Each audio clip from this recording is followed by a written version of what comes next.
The most significant incentives for commercial solar are the federal income tax benefits.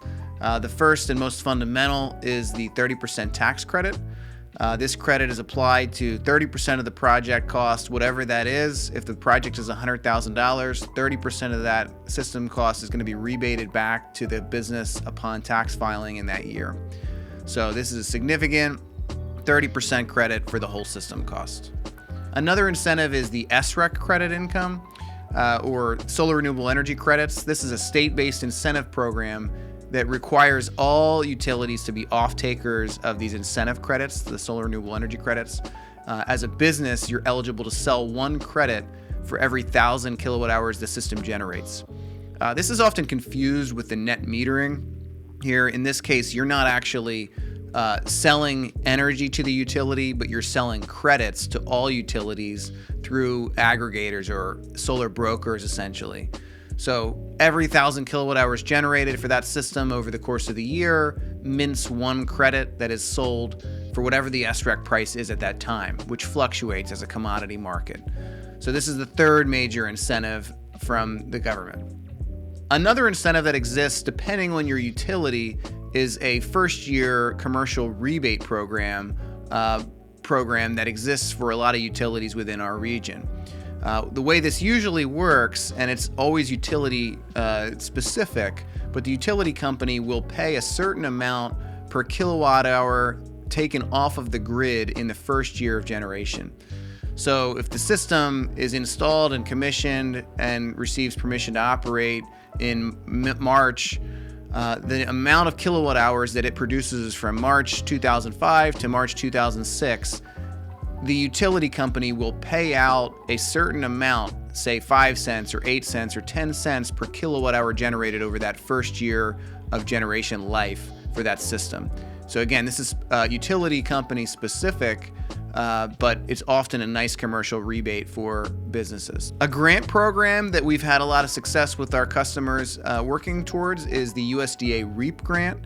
The United States Department of Agriculture has a renewable energy program which allows either businesses, small rural businesses, or farms, agricultural projects to earn up to a 50% grant on the total project cost. And this is stacked on top of the federal income tax credit, the depreciation benefits, SREC income, any commercial rebate program that would exist. So it's a really, really great return on investment if this grant can be awarded through the USDA. There's a new grant that has just launched this year through the Department of Environmental Protection within Pennsylvania, the DEP. It's called the RISE grant. And this is a grant for manufacturers in Pennsylvania.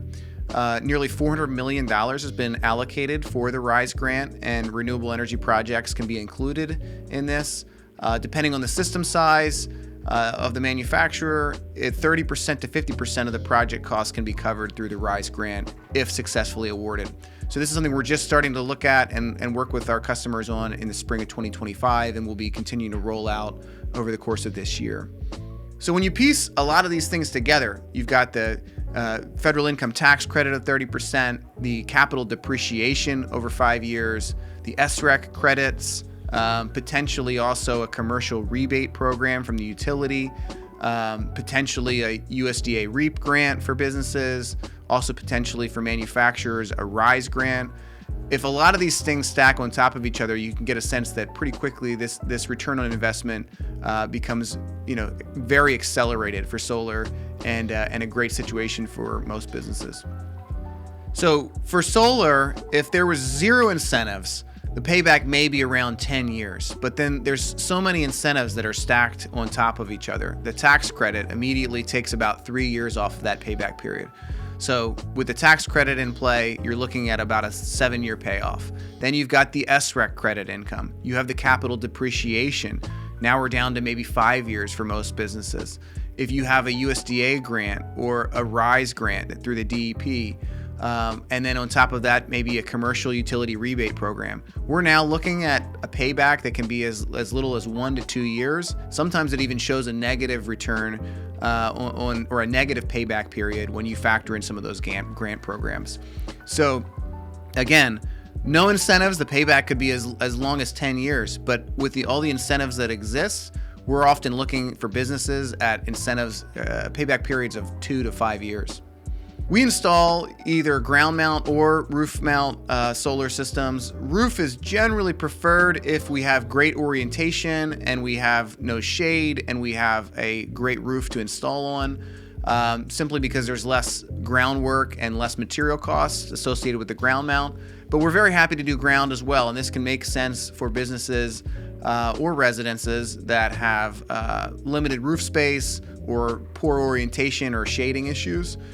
Roof or ground, either scenario can be a great solution for homeowners and business owners.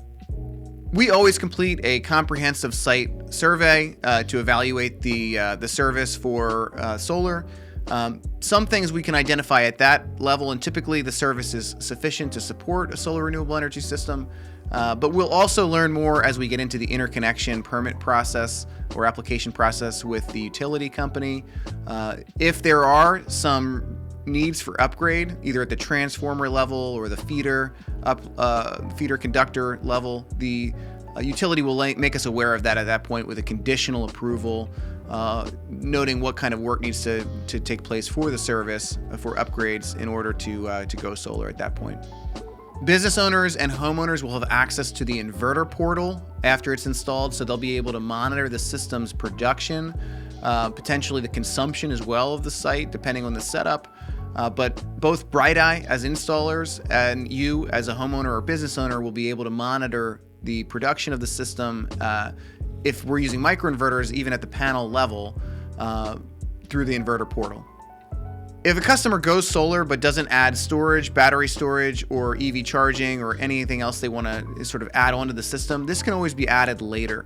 Batteries can be attached at a later rate. You have the solar in place. We have an inverter that is future-proof. If it's residential, we're using an N-phase microinverter, which can be added to with battery storage down the road should you decide to do that moving forward, or EV charging, or any other home energy management systems.